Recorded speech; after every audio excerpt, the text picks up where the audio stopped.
नई दास्तान भारत रकम कर रहा है कश्मीर के अंदर।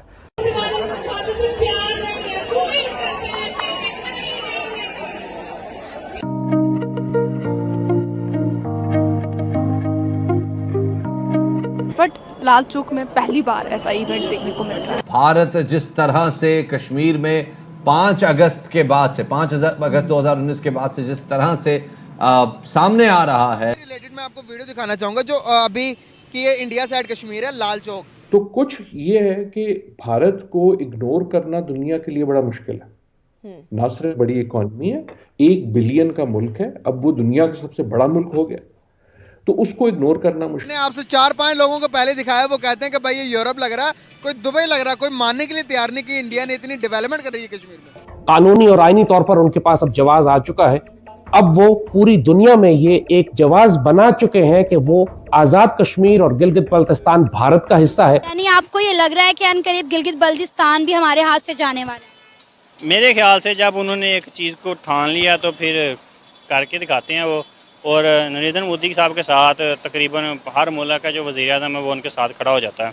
लिहाजा अब सिर्फ जंगी कार्रवाई की जरूरत है और उसके लिए उनकी फौजें पहले ही हमारी सरहदों के बिल्कुल साथ आकर खड़ी हो चुकी हैं। मेरे ख्याल में हमारी खुद एहतसाबी का सवाल ये भी है कि हमें इग्नोर करना बड़ा आसान है। उनकी आर्मी हमसे बड़ी, उनकी इकोनॉमी इतनी स्ट्रॉन्ग, उनके जीडीपी इतनी स्ट्रॉन्ग, इतना मालदार मुल्क है, क्या डरेगा हमसे? अगर ये पाकिस्तान सारी आवाम इकट्ठी हो जाए तो वो कुछ भी नहीं है हमारे सामने। उनकी आवाम अगर इकट्ठी होगी तो हेलो फ्रेंड्स, जय हिंद। भारत की बात में आपका स्वागत है। दोस्तों, श्रीनगर का लाल चौक जो कभी कश्मीर विरोधी आंदोलन और पत्थरबाजों की जड़ में था, वहाँ अब नए साल का जश्न बहुत ही धूमधाम से बनाया जा रहा है। इतिहास में यह पहली बार हुआ है जब लाल चौक पर नए साल का जश्न मनाया गया हो।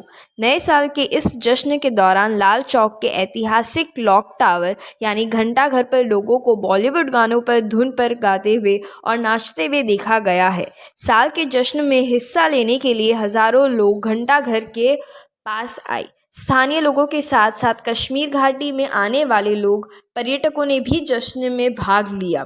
तो चलो फ्रेंड्स, आज के वीडियो की तरफ चलते हैं। Thank you so much. तो एक तो ये देखना होगा कि क्यों कर रही है, और दूसरा ये देखना होगा कि हमें क्या करना चाहिए इसके बारे में, इसको तब्दील करने के लिए। अगर आप जो आपका मफरूज़ है दुरुस्त है, मतलब उसके अलावा भी चीज़ें, सिर्फ इसलिए नहीं कर रही कि इंडिया की इकॉनमी बहुत बड़ी है। जब इंडिया की इकॉनमी इतनी बड़ी नहीं थी तब भी ऐसा नहीं था कि दुनिया जो थी वो कश्मीरियों के पीछे आ गई थी। इकॉनमी तो अब बड़ी होनी शुरू हुई।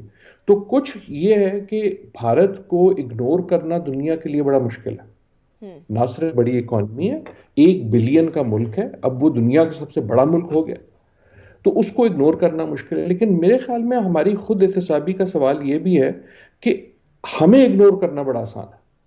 अच्छा, कश्मीर को इग्नोर करना बड़ा आसान। अगर ये मफरूजा मान लें कि सिर्फ इकॉनमी की वजह से उसको नजरअंदाज किया जाता है, तो फिर हमें यह सीखना चाहिए कि यार हम भी अपनी इकॉनमी ठीक कर लें। हम भी अपनी इकॉनमी इस लेवल तक ले आए कि जब हम बात करें तो हमें इग्नोर करना मुश्किल ना हो, इतना आसान ना हो। अग्रीड। राइट। मैं चीज को डाइवर्ट करने की कोशिश नहीं कर रहा, मैं स्ट्रेटेजिक बात कर रहा हूं कि इन अ वे हमारे पास एक हकीकत है जिसका आपने इजहार किया, उस पे या तो हम मातम कर सकते हैं या तो हम वो क्रोकोडाइल के आंसू बहा सकते हैं कि वो दुनिया बड़ी इमोरल है। यार इमोरल तो हम भी, हमारी दुनिया में, हमारे अपने मुल्क में जो मसाइल हैं वो कम है। और अब यही सारी कार्रवाई वो आजाद कश्मीर और गिलगित बल्तिस्तान पर कब्जे के लिए डाल चुके हैं। कार्रवाई मुकम्मल है। कानूनी और आईनी तौर पर उनके पास अब जवाज आ चुका है। अब वो पूरी दुनिया में ये एक जवाज बना चुके हैं कि वो आजाद कश्मीर और गिलगित बल्तिस्तान भारत का हिस्सा है। भारत की पार्लियामान ने उसको तस्लीम कर लिया है, सीटें मुख्तस कर दी हैं, आइन में तब्दीली हो चुकी है। लिहाजा अब सिर्फ जंगी कार्रवाई की जरूरत है और उसके लिए उनकी फौजें पहले ही हमारी सरहदों के बिल्कुल साथ आकर खड़ी हो चुकी हैं। और जैसे कि कहा कि अब सूरत हाल यहां पहुंच चुकी है कि पाकिस्तानी कौम मुकम्मल तौर पर इस खतरे से गाफिल है। पाकिस्तान में जब किसी को यह बताओ कि भारत जंगी तैयारियां कर रहा है तंज और मजाक उड़ाया जाता है कि आप बहुत अरसे से सिर्फ ये चूरन बेच। इंडिया का कहना है Kashmir is an integral part of India. Pakistan ने जब खबर सुनी कि सुप्रीम कोर्ट ने आर्टिकल को हटाना जायज करार दे दिया है और भारतीय सरकार को सपोर्ट किया है, तो पाकिस्तान का कहना यह है कि हम इस मुद्दे को दोबारा यूनाइटेड नेशन में लेके जाएंगे। उन्हें क्या डर होगा हमारा, उनकी आर्मी हमसे बड़ी, उनकी इकानमी इतनी स्ट्रॉन्ग, उनके जीडीपी इतनी स्ट्रॉन्ग, इतना मालदार मुल्क है, क्या डरेगा हमसे? अगर ये पाकिस्तान सारी आवाम इकट्ठी हो जाए तो वो कुछ भी नहीं है हमारे सामने। उनकी आवाम अगर इकट्ठी होगी तो क्या होगा अपना? उनके पास कितना हैवी मिसाइल नहीं, हमारे पास एटम बम है, अगर हम चाहें तो चला सकते हैं। तो क्या इंडिया के पास एटम बम नहीं है? उनके पास इतना नहीं है जितना पाकिस्तान के पास है। उनके पास क्या बड़ा वाला, हमारे पास छोटा वाला, क्या हमारे पास बड़ा? हमारे पास बड़ा है, हमारे पास बड़ा बम है जी। एटॉमिक बम, तो एटॉमिक बम मतलब बड़ा छोटा क्या है इसमें? सोचने वाली बात है। चले ये बताएं, जो जजेस का फैसला आया उस पे आपकी क्या राय है? जज ने फैसला क्या किया है? उन्होंने कहा है ये कि आर्टिकल 370 का हटना एक जायज ठीक थी और ये एक वैलिड है, ये फैसला वैलिड है जी। नहीं वैलिड। उनको चाहिए कि कश्मीर के हक में फैसला दें और कश्मीर को आज़ाद करवाएं किसी ना किसी तरह से। कश्मीर अपने पाकिस्तान के ऊपर हम इतना फोकस नहीं करते जितना हम इंडिया की कश्मीर को हर टाइम डिस्कस करते हैं। हमारे सियासतदानों की सियासत का आगाज़ भी उस तरफ से होता है, लेकिन प्रैक्टिकली कुछ करते दिखाई नहीं दे रहे सिवाय बातों के। ये पहले अगर पाकिस्तान इकट्ठा होगा तो कुछ करेंगे, पहले तो इनकी अपनी लड़ाई नहीं ख़त्म हो रही सियासत में। अगर ये सारे इकट्ठे होंगे तो वो फिर ही कुछ कर सकेंगे। तो आप तो बाजी इंडिया ले गया ना, आप क्या करेंगे? अब पाकिस्तान की पॉलिटिकल सारी इकट्ठी होगी तो ही कुछ कर सकते हैं, इसके अलावा तो कोई हल नहीं है। हमारा क्या इन्फ्लुएंस है इंडिया में, जो अगर हम इकट्ठे भी हो जाएंगे तो इंडिया पे कौन सा कोई असर होता है? इसकी बात नहीं है ना। चले आपसे बात करते हैं, आप सीनियर सिटीजन हैं। ये कश्मीर 77 सालों से कर रहे हैं, भारत तो सबके सामने कश्मीर ले गया और बड़ी आसानी से ले गया।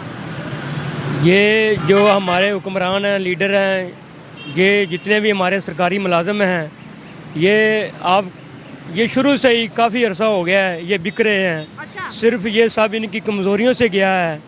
तो हमारी जो पाकिस्तानी अवाम है, गवर्नमेंट मुलाजम हैं, ये सब पैसे के पुजारी हैं, ठीक है। ये अभी भी बिक रहे हैं, जो आप जजेस हैं सब इनकी गलतियों से गया है, कताइयों से गया है, ठीक है। अभी उधर फ़लस्तीन में जंग लगी हुई है, इन्होंने कोई उनका साथ नहीं दिया, लेकिन फ़लस्तीन है जो वो बड़े अच्छे ख्वाब देख रहा था कि अगर हमारा कोई मुल्क भी, कोई कंट्री भी हमारा साथ ना दे तो पाकिस्तान ज़रूर देगा। लेकिन यही ख्वाब कश्मीर ने भी देखा था, वो भी नाउम्मीद हो गया, मायूस हो गया।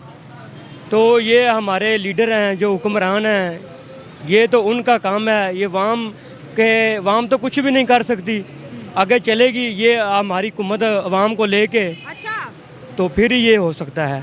अब तो कुछ भी नहीं हो सकता ना। अब तो भारत और सुप्रीम कोर्ट ने कहा है कि 2024 सितंबर तक जल्द से जल्द वहाँ पर इलेक्शन करवाया जाए, वहाँ पर डेमोक्रेसी आ जाएगी,